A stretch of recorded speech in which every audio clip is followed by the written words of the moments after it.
Hi, welcome to Insights and Perspectives. I'm Rosaline Zisch, and I will host today's program on initiatives and referendums. This is an issue that California League of Women Voters calls the good, the bad, and the ugly. At last year's convention, they voted to study our current policy and examine the effectiveness of that process. 102 years ago, it was added to our Constitution. Is it still democratic with a small d? Can it be improved? We saw 10 initiatives and 1 referendum on the ballot in November. Enough to confuse anyone. To help us understand how we got here and where we might go from here is our special guest today, Dr. Terry Christensen. Dr. Christensen is a Stanford grad and has a PhD from the University of North Carolina, Chapel Hill. He's retired from San Jose State University with many honors. He's a specialist in California government and politics as well, and he's authored or co-authored 9 books, from textbooks to local guides about politics. So let's look back at how we got to this place, Terry, and we're so glad to have you with us today. Thank you. And all your knowledge as well as experience with this issue. We've got a history with initiatives, and perhaps you could start that or start telling us about that. Well, it's really important to understand that history, to understand how the process works, why it exists, and a little bit about why we're having some challenges with it now. Right. So as you said, it goes back 102 years, 1910, established by Governor Hiram Johnson and the Lincoln Club, the Reform Movement that was fighting the political machines at the time. Okay. So California, for about 50 years before that, for about 50 years, had been dominated by the Southern Pacific political machine, with a really tight stranglehold over the economy, the social structure, and the political structure of the state. Johnson and the reformers wanted to beat back the machine, beat back the graft and corruption of the machine, bring better, more efficient, fair government to people. And they instituted a number of reforms: nonpartisan local elections, direct primary to select candidates, and others, including direct democracy, the initiative process, along with referenda and recall. To me, their rationale for the direct democracy was really to provide a sort of insurance policy. Okay. Because you can beat the machine, you could get elected governor like Hiram Johnson was, you could elect a reform legislature, but what if you don't get reelected? What if you lose? The machine was still politically powerful. So what happens if bad government recurs despite all your good intentions?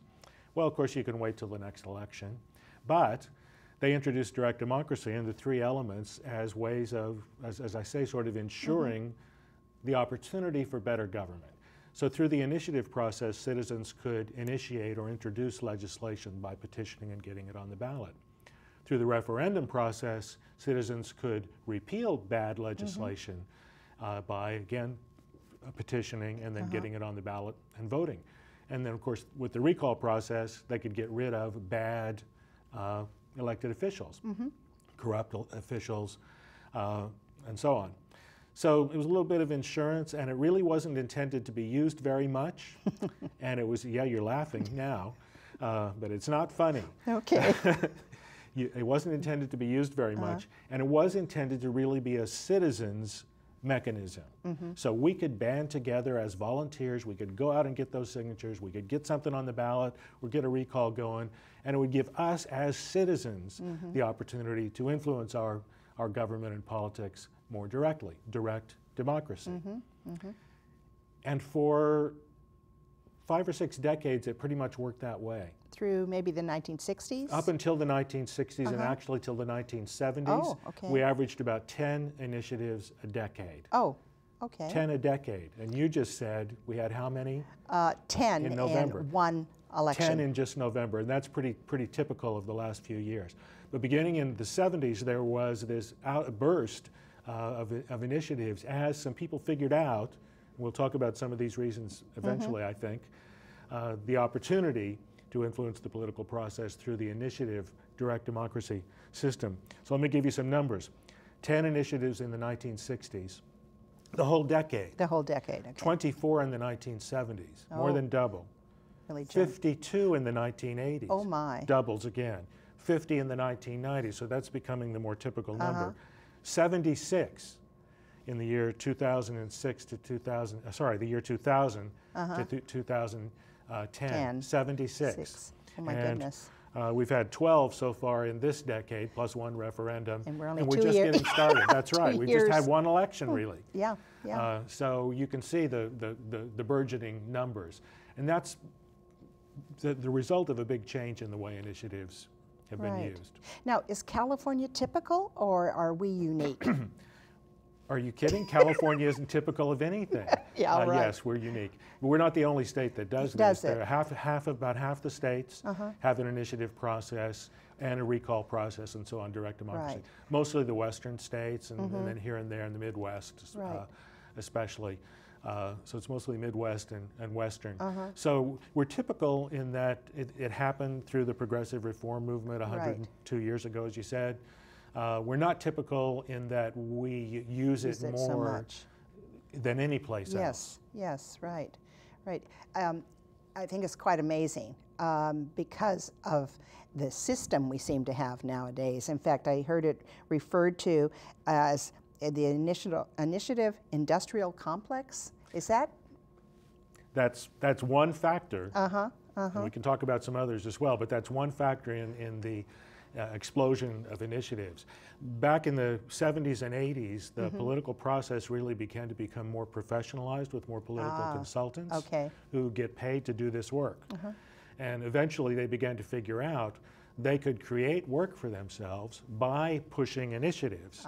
So what the initiative industrial complex does essentially is do some polls on some issues and then kind of shop those issues around and find somebody who can write a big fat check. Wow, yes. Because there were several ballot measures, as I'm sure you know, in November. Out of the 10, there were 4 that basically were there because somebody wrote a check for anywhere from $2 to $40 million and that to was get it on the ballot. A controversy just in this last election. Yes, well, the role of money is a big controversy in the initiative process. So the initiative industrial process shops them around, finds somebody who will pay the petition circulators, because virtually no initiative gets on the ballot anymore by virtue of citizen volunteer activity. Yeah.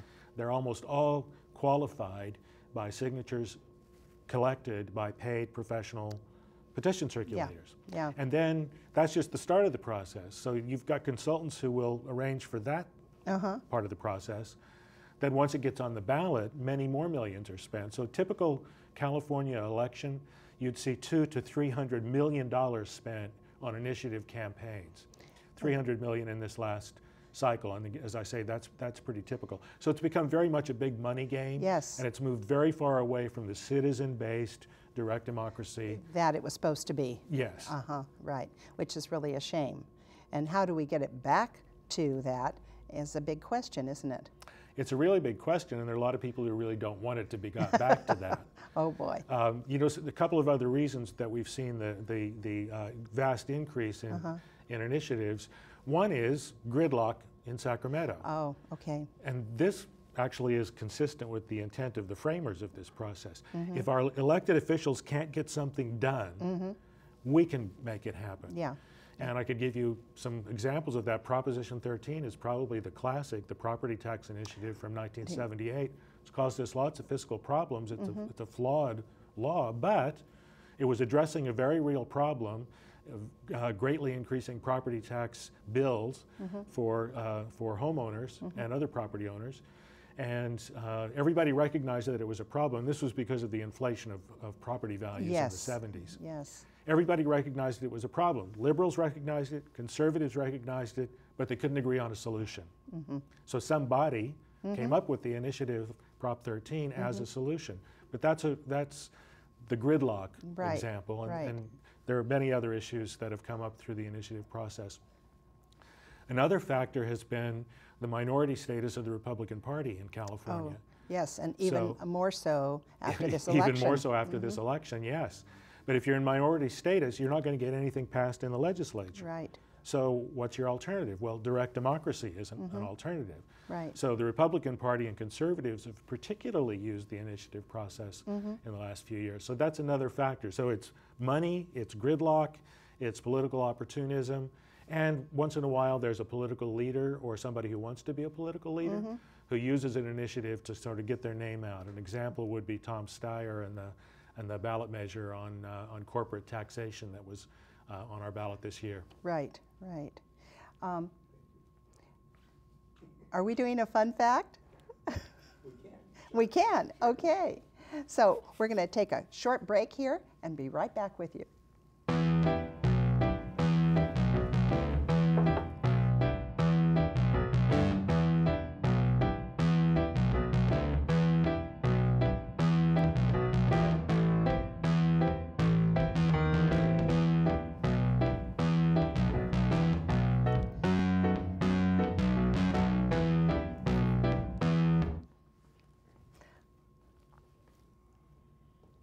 Hi, welcome back, and we hope you got the fun fact right. And I didn't. did you miss it? Yeah. One of our presidential kinds of questions. Yes, there's all kinds of things we can learn connected to government and politics. You were talking about the movement and how it still can serve us, but has gotten kind of out of our hands in terms of its of how it works these days. Well, part of the problem is we use initiatives so much that the state of California is governed much more by initiatives. I like to say it governance by initiative than by the people we elect. There are some good initiatives. Oh, certainly there are good initiatives. Yeah, as well as those that shouldn't ever be on the ballot. There's some that shouldn't be on the ballot. This last year we voted on labeling genetically modified foods and on penalties for human trafficking.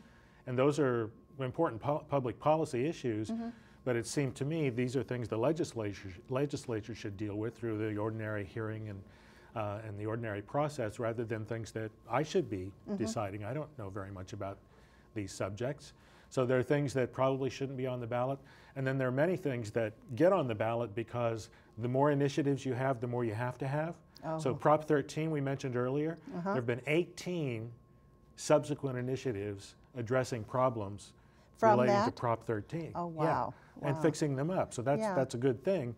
But the more you lock your governing process into the initiative system, the more you have to go back for more initiatives, because the legislature can't modify or abolish an initiative. An initiative. That's right. Right, according to our Constitution. Yes.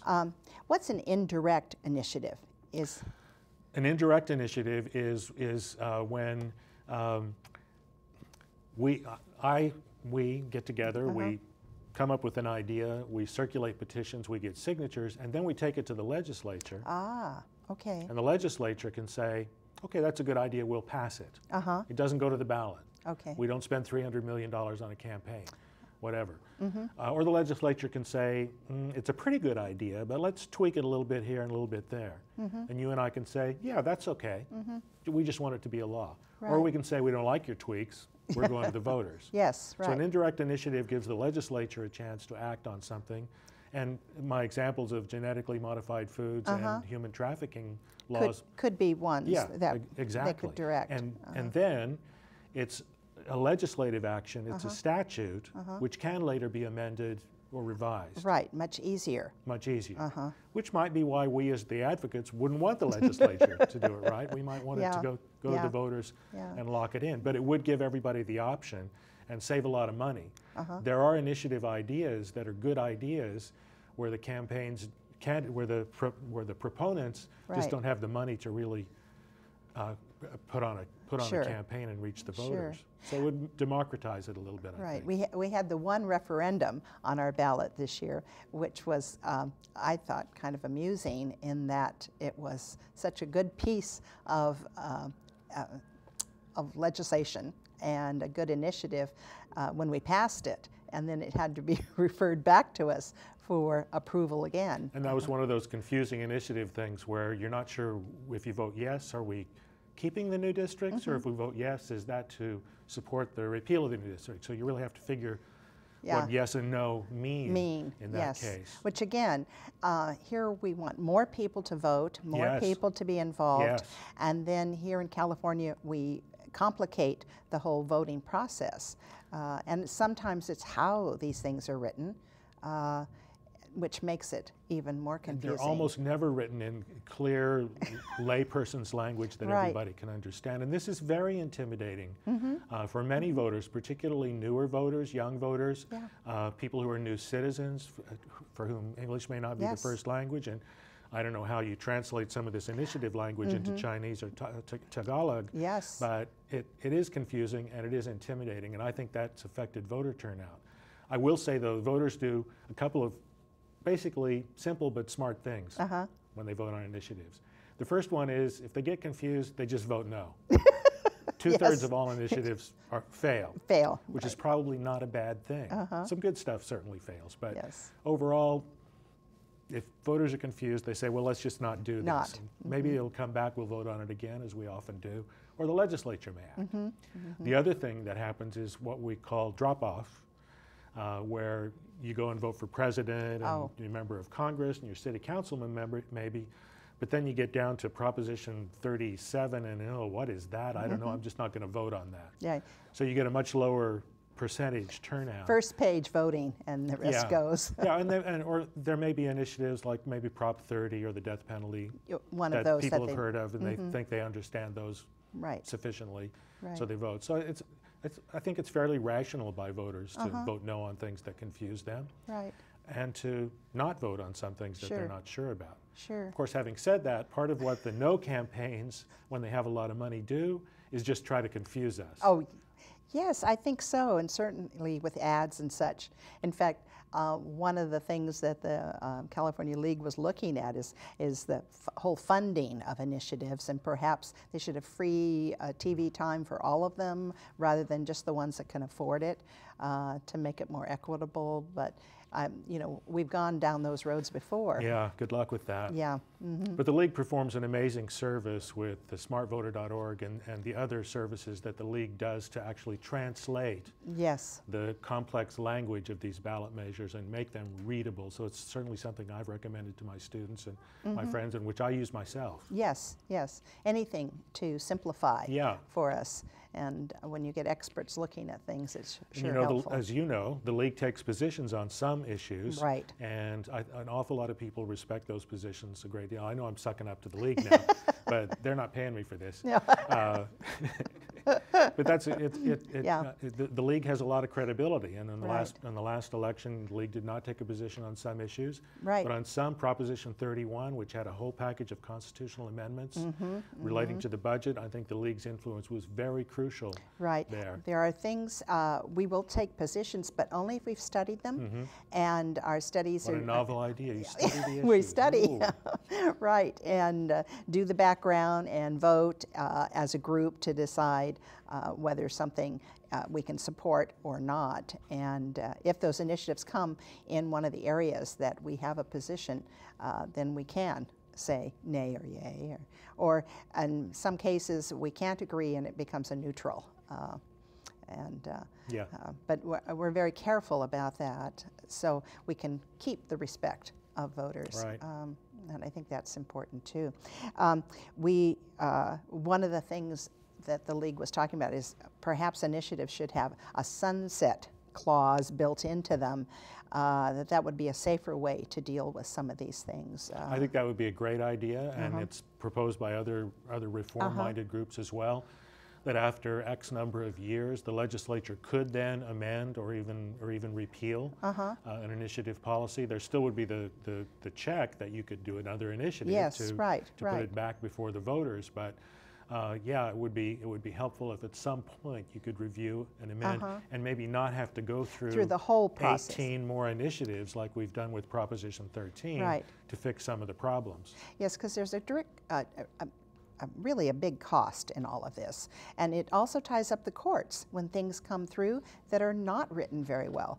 I find that very frightening, actually, because it can get on our ballot and it's not written, or it's not covering just one topic, but it has like a spider, and it just crawls all over lots of other issues. Yeah, and that's really a problem with the initiative process, is somebody puts this forward and they may think it's a good idea, but it has not gone through the review and revision process that a statute would, going through the legislature. Right. With committee hearings and experts and citizens and letters from us and lobbyists and so on, to kind of look through things. And not that everything the legislature does is perfect, No. but it can be amended, it can be repealed, it can be revised. But initiatives, we're presented with, this is it, say yes or no. And so again, going back to Proposition 13, which has been very problematic, it was addressing a huge problem, and the voters were given the choice of take this or we don't have a solution for you. And the voters, over 60%, said, yeah, we'll take it. Yeah. But we're still living with some of the problems and challenges. Absolutely. In the California and Government article from October, it talked about the reform and initiative process being surveyed, and that there were a lot of people in California who actually were interested in some reforms. Which we've got a fair amount of polling data from the Public Policy Research Institute and Public Policy Institute of California, PPIC, ppic.org. It's also a really good source of information, not just on survey research, but really good studies, and also the field poll. And what we see is people think there are problems with the initiative process. They think powerful interests play a big role. They get that a lot of money gets spent on it. They don't want to give up the right of direct democracy, though. They want to retain that right. The public really values that right by substantial majorities. But at the same time, roughly 75% have said there could be some reforms. And it's a matter of working out the specifics of those reforms. And we've talked about what some of them might be. But there are some good ideas out there that the public might accept. Here's the catch, Roz. To make this happen, you got to do what? Inform or educate. And you got to do an initiative. Oh, okay. Okay. So to inform and educate, I need you to write me a $2 million check, and then I'll get it on the ballot. Then I need you to write me a $30 million check, and we'll do the campaign. And we might get it passed. Yes, right. That's a problem for reform, because where do you get the political momentum and the money to carry through the process? Yeah, the funding, it becomes an issue again. And we're a huge state. Oh yeah. And that's why it costs so much, because to reach that many people, you really got to go to TV. Yeah. Which again is an expensive process. It's expensive. Absolutely. Unless you're at Create TV in San Jose. Yeah, Create TV, absolutely. The advancement of good government, which is what we both believe in here, and certainly the League, but government that's dysfunctional, which is what that message we keep hearing from people. And it's almost like our process, our initiative referendum process, is supposed to address the dysfunctional aspects of our government. Instead it seems just to complicate it. I think we're getting into a whole other program here, Roz, but yeah, well, we've got gridlock in Sacramento, dysfunctionality. Maybe this will change with the new 2/3 Democratic majority in the legislature, but I doubt it. It's California, it's hard for us to agree on anything. And to move forward. It's a complex state. So that's a problem. Unfortunately, I think the initiative process contributes to the dysfunctionality by the way it's getting used by the initiative industrial complex, the way it's getting exploited by people who can write big fat checks. And then it gets written into law, and we can't change. The legislature can't act. You know, 85% of the state budget is locked up by the initiative process. Most of it for education, which is, of course, we all agree is a good thing. And then bits here for mental health, and bits here for this, and bits here for that. And that leaves the legislature with room to maneuver on about 15% of the budget. That's why my home institution, the State University, suffers in a budget crisis, because we're in the 15% that can readily be cut. So initiatives can lock us into some bad policies. Some people have proposed a constitutional convention for the state of California that would sort of start all over and review everything. Wow. That might be a solution. but it might also be kind of scary Yes. about what might happen if we start all over. Yes. Our Constitution is a very heavy document, very thick, with lots of things marked off. It's been amended over 500 times. Is that many? Oh, I my think there's only goodness. one constitution in the world that's longer, and it's Louisiana or Arkansas, maybe. Oh my goodness. It's a ponderous document, and it's because, in part, of the initiative process and the way we so frequently amend it. Right, right. That's incredible. Absolutely Yes. incredible. Wow. And of course, you look at the United States Constitution, and it's this nice little neat thing. Yeah, the index for our California Constitution is longer than the U.S. Constitution. Oh my just the index. Just the index alone. That's absolutely incredible. Wow, wow. Anyway, off the top of your head, what is one thing you'd love to see happen with this? Is there one thing that you'd like to see happen? Well, I like the idea of indirect initiatives. I like the idea of a sunset clause. But I think the simplest thing that we could advocate for is disclosure of financing. Okay. A more explicit disclosure. And earlier on, this was a big issue in the November election this year, when a whole lot of money came in from a mysterious institution in Arizona on a couple of ballot measures. That's right. And we're still trying to work out, or our FPPC is still trying to work out where that money really came from and who it was. Right. So I think minimally disclosure, and that seems like something most of us could agree on. That's something that the legislature could act on also. Right, right. A very reasonable thing to do. And it's been a real pleasure having you here today.